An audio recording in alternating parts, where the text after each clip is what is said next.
People are always talking about the mindfulness. The journaling and the meditation is really a way to quiet your mind and not be worried about what other people are thinking, your obligations, your family, but really being able to tune in to yourself and to your body and really understand what it is that lights you up and what's driving you and also what's triggering you.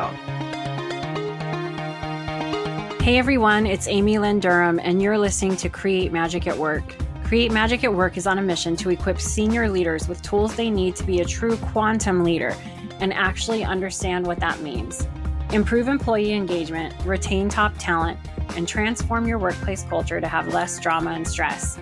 So let's start making magic.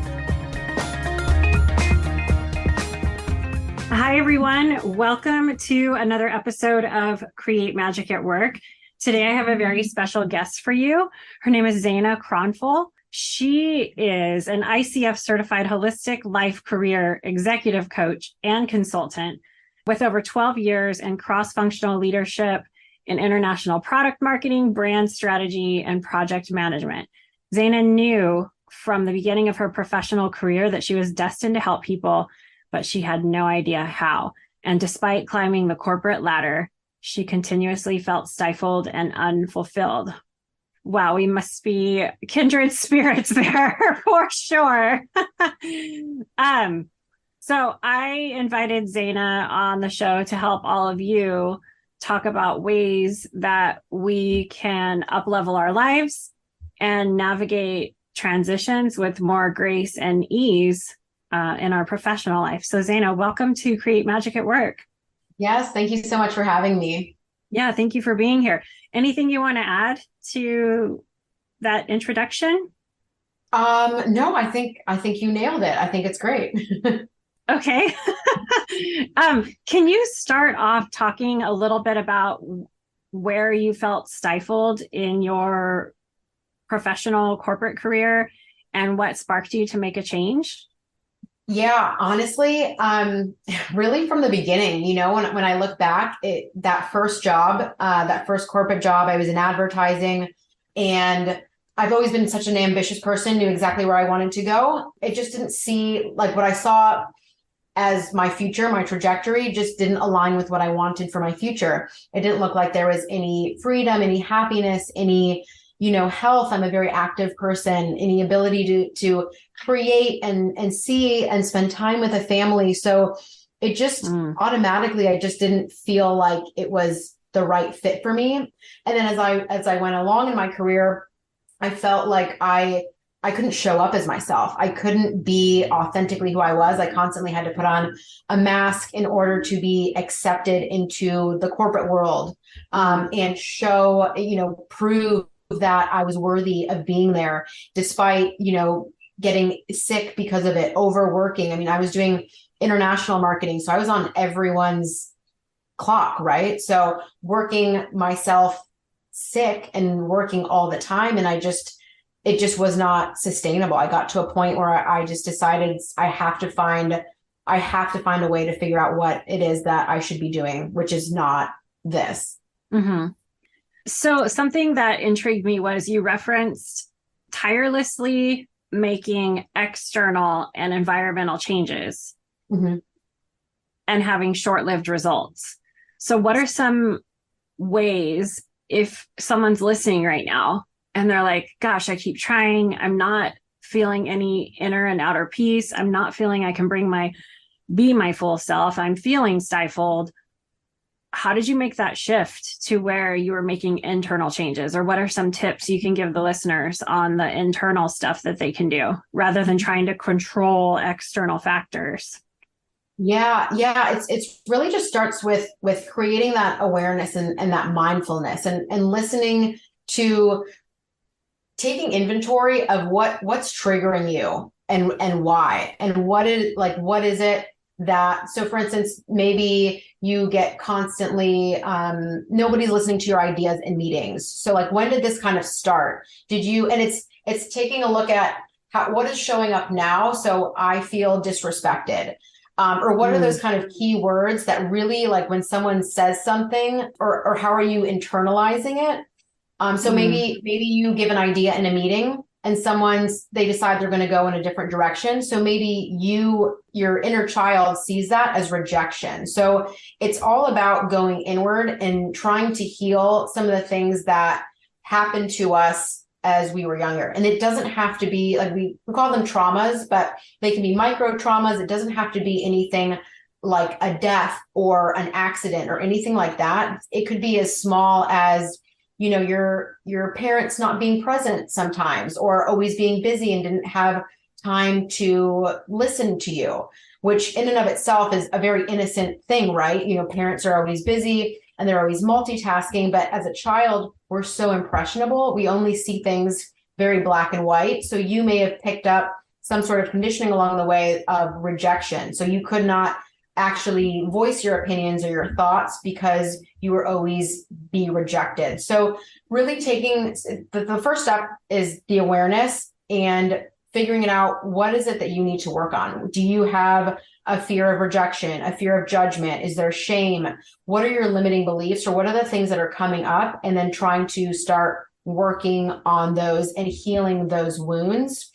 From my experience, it was just, I realized everything I was doing was external. And so I started going inward on kind of like a self-healing journey and doing that, because then you're able to show up better, and you're also able to get more clarity on what it is that you actually really want and what lights you up.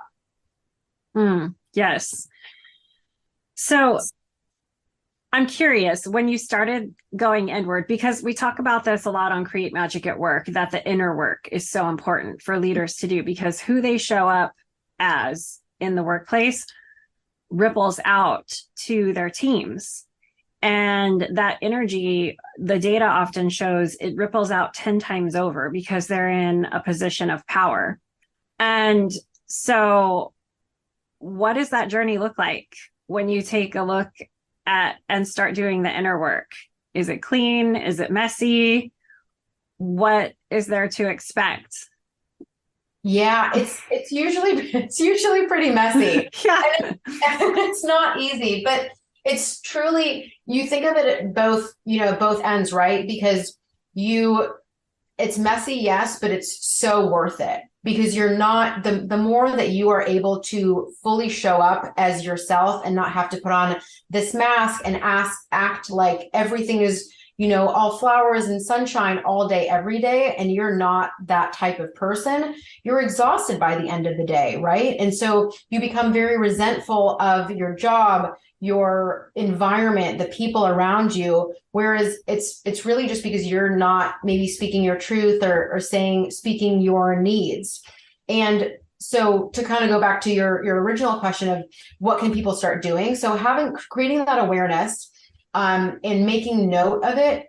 I know it kind of depends on where people are at, but people are always talking about the mindfulness. The journaling and the meditation is really a way to quiet your mind and not be worried about what other people are thinking, your obligations, your family, but really being able to tune into yourself, into your body, and really understand what it is that lights you up and what's driving you, and also what's triggering you.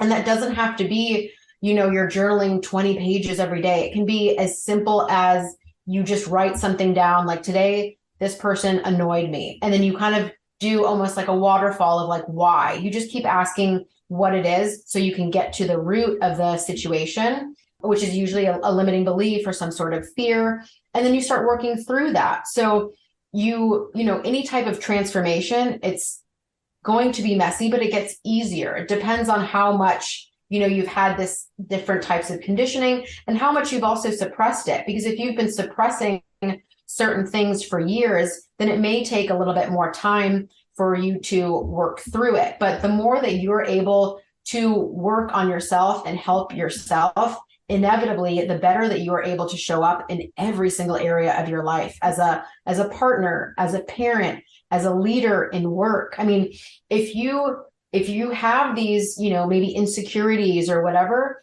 people notice. Your team will know that. Even you can try your best to hide it, but ultimately the people who are, maybe more intuitive or have a level of awareness and even empathy, they can see that. And it's not out of a judgment or anything, but people ultimately just want you to help yourself so you can help everyone else, right? And it's very difficult, especially in the corporate space and being high achievers, to say anything to anyone about it because you don't really feel like it's our place or how are they going to receive it. So it's really important that you are doing the work because it's hugely beneficial for you, your happiness, your fulfillment to do that. And then that will also increase your performance, everything that you do with your teams and your company as a whole. It will inevitably project outward.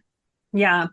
When you talk about journaling, to me, what being a spiritual intelligence coach, that is giving yourself a moment to access your own inner wisdom and compassion and put your ego aside.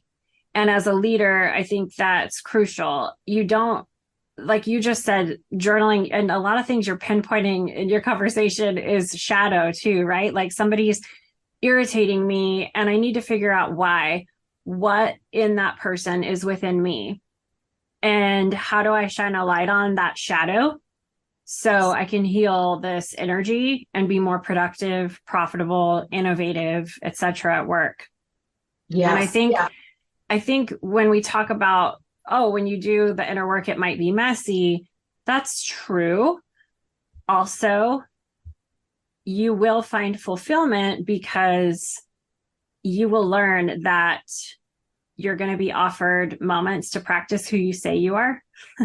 And then you'll also feel really strong that you are able to move through these lessons that you're talking about. So yeah, those are just some of my thoughts on that. But I want to ask, I ask every guest this, and I want to ask you, for all of the leaders listening, what do you think, or what is your take on quantum leadership?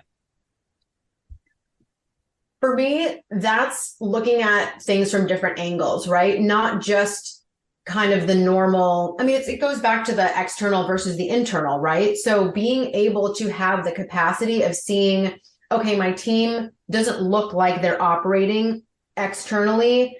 They're struggling, but what's going on internally? I mean, COVID is a perfect example of people needing to, usually it's referred to as being more like empathetic and things like that, but it goes much deeper than that. You can tell, like, I've been in rooms before where there's a genuinely an energetic shift. Maybe everyone's on a conference call and someone pitches an idea and inherently it makes sense, but everyone is afraid of, speaking against the CEO. So they just all kind of cower and they're like, okay, well, we're not going to do that. Like, even though it makes all the sense. So this person over time starts feeling small and they stop speaking up.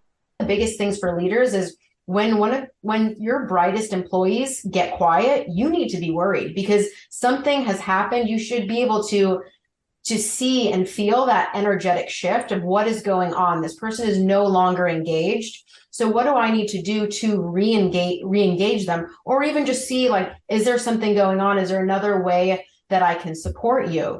Because wouldn't you want that someone else to do that as well? And don't you want to create and foster an environment of that mutual, like, respect and acknowledgement and wanting to help people? Because, being spiritual outside of work is great, but then you go into work, especially some of these corporate jobs.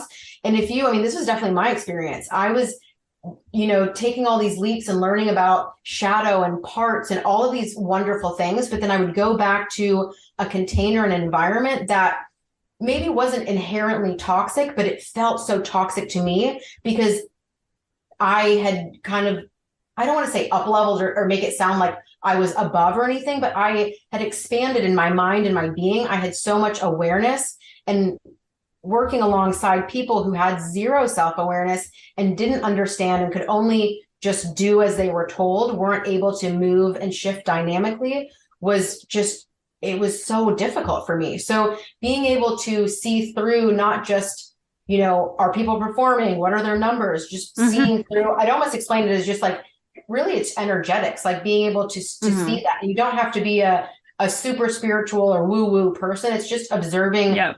The nut of it is just observing behavior. Yeah, really, really good. a couple of thoughts. Maybe you did outgrow that space, but having quantum leaders in place to recognize when there's a shift in the energy.